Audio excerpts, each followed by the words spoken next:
Welcome to the Tonya Hoffman's Fabulous TV Show. I'm your host, Tonya Hoffman, and as always, we have an amazing guest star, a fabulous guest star that you're just going to love because I just met him and I just like, you have to be on my show. So, Mr. Brandon Slater. Hey, Brandon. Hello. Thanks for having me. Yay! So we're going to get right back to Brandon in just a second.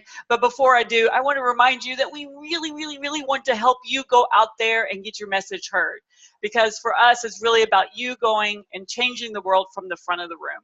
So if you're like, oh, I'd love to be on Tonya's show, and I'd love to do some summits and some speaking gigs, then please go to Public Speakers with an S, Association, all spelled out, .com and get all the info on how you too can go out there and become a speaker that you've always wanted to be. All right, so let's get back over to Brandon. So Brandon, tell us what's going on in your world right now. What are you up to? So we are currently in the midst of a YouTube mania blitz for creating content for this spring and summer.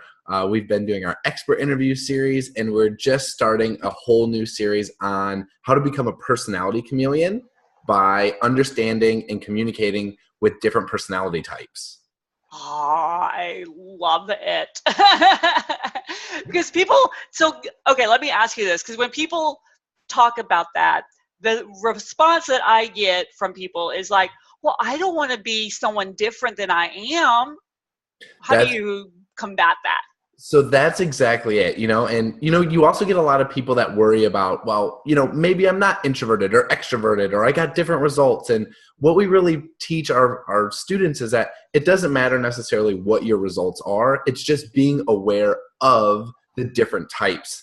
And, if you speak English and she speaks French, you've got to come to a middle ground so you can understand each other. And if you take personalities and do the same type of thing to realize that it's a translation and you're not changing yourself, you can relate so much more effectively with other people. I love it. Yes.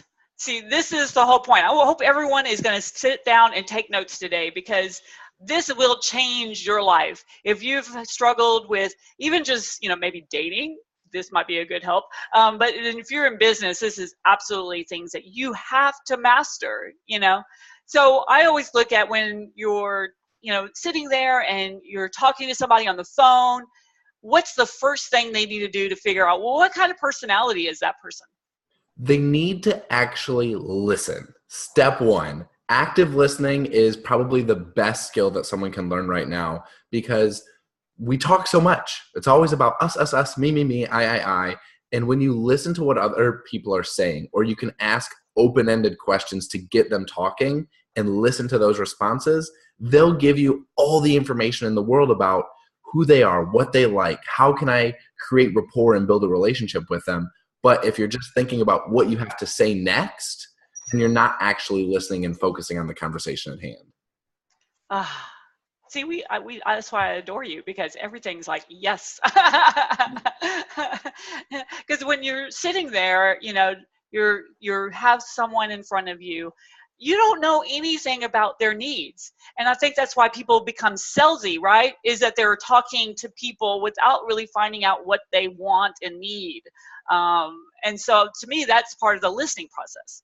It's exactly it. You're talking at someone, not with them. And it goes back to the golden Dale Carnegie rule. If you want to be interesting, start by being interested.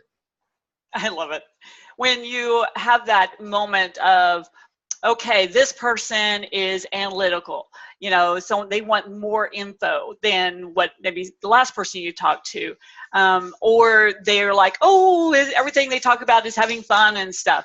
So then how do you adjust yourself so that you match that person?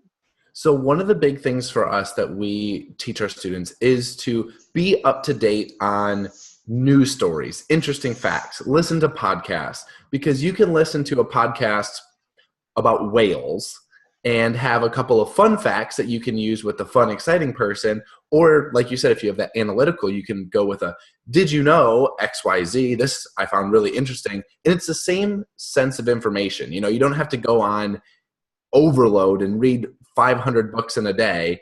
You can use that same information, but slice it up different ways depending on who you're talking to. So because this is like second nature to me now, but it Mhm. used to not be, right? It's a Right. learned skill. The more you listen, and this is where I always start, is getting them to talk first. Then well, if they just mention their dog 100 times, you need to mention about your pet or something that's, similar, right? That's exactly it. And starting your questions with how, when, or where will let you lead to an open-ended question. Because people get there, oh, what's an open-ended question? How do I do this? If you just start with how, when, or where, it's normally going to end in some statement that will lead them to continue talking. So you can avoid the yes and no answers that are like the stagnation to a conversation. Yeah.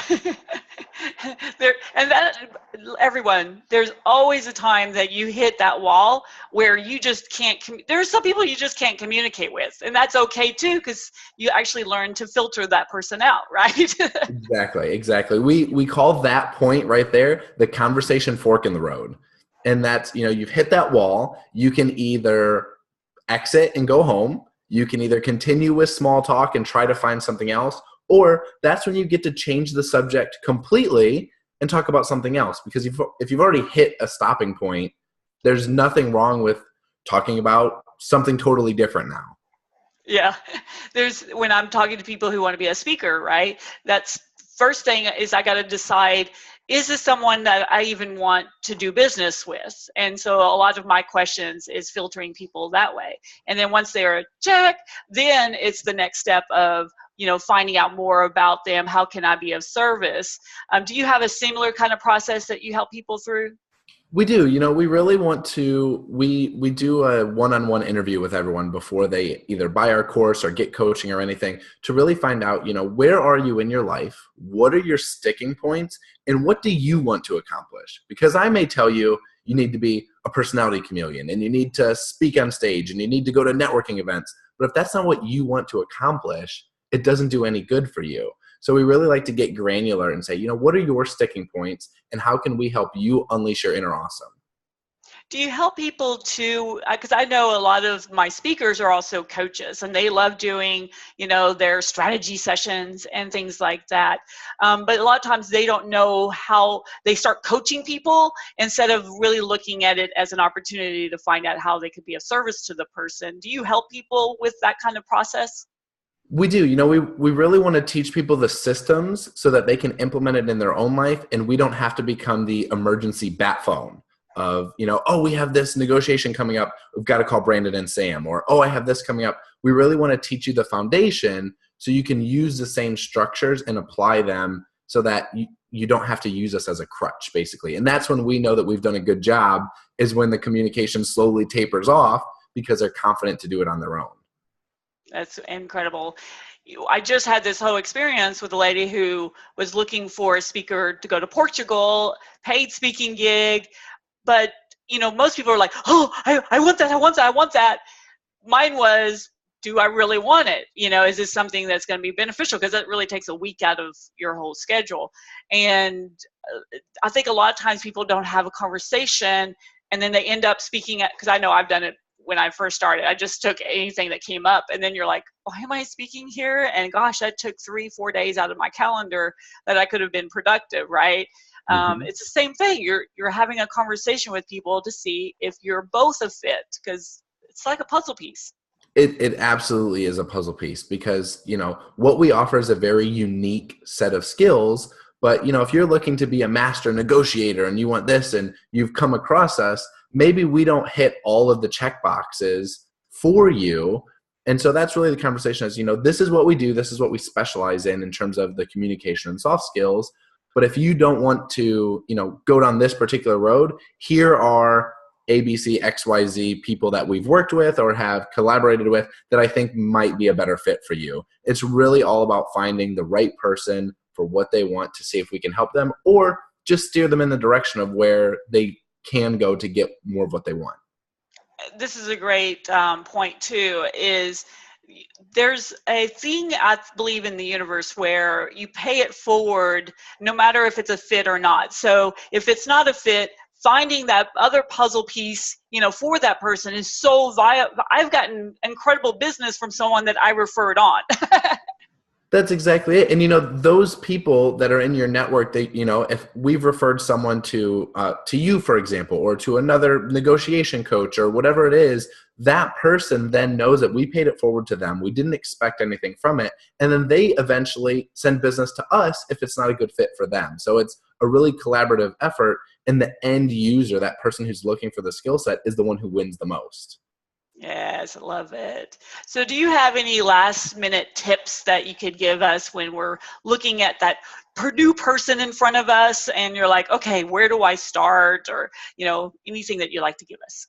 I think the biggest thing that people need to realize is to be authentic. Be yourself. Everyone's worried about what's the opening line, what's the quick joke that I can make. And in today's world, authenticity is the biggest factor for creating rapport. And simply going up to someone and say, hi, I'm Brandon. I really liked your shoes. Or, I saw you from across the room and I haven't met you yet.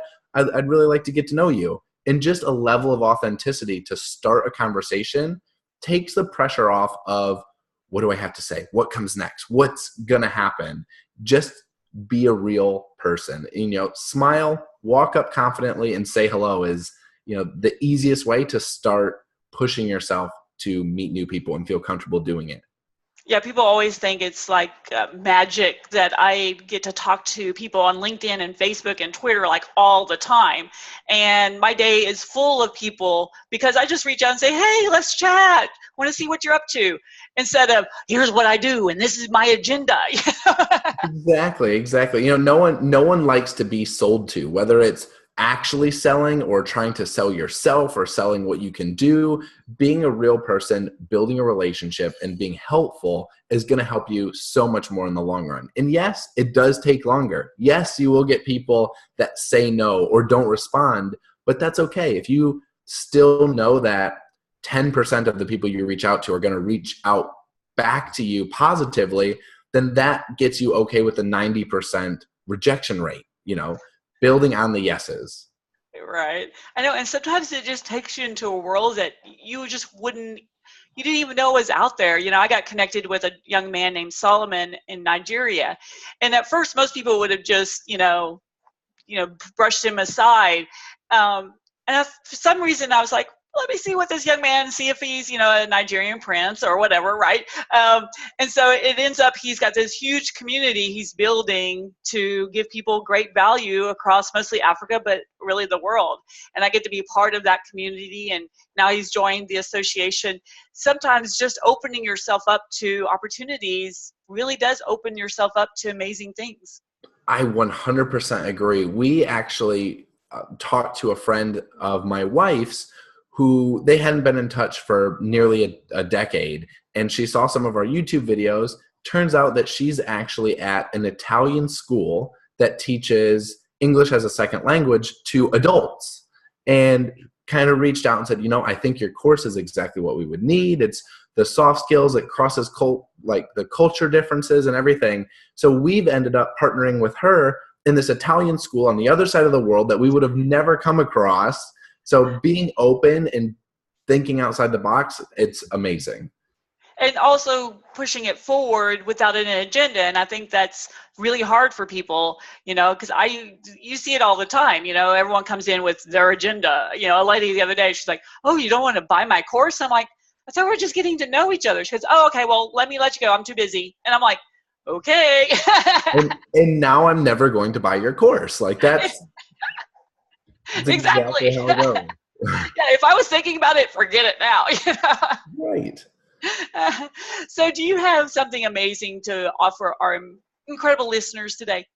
Absolutely, Tonya. So one of our best programs that we've done, we used to charge for it, but after we kind of created our new program, we said, let's make this available for free so we can give people some of the best stuff. They don't have to pay for it. So what we actually have, it's a 3-video course on flawless first impressions. So it goes over the mental barriers and how to put yourself in that right mindset, how to read a room and make sure that you're going up to an approachable person. No one wants to go talk to a stranger who's the grumpy grouch in the corner, and then how to start that conversation off on the right foot. So quick, easy video lessons, and I will make sure to send you the link for that so everyone can join in. Check it out.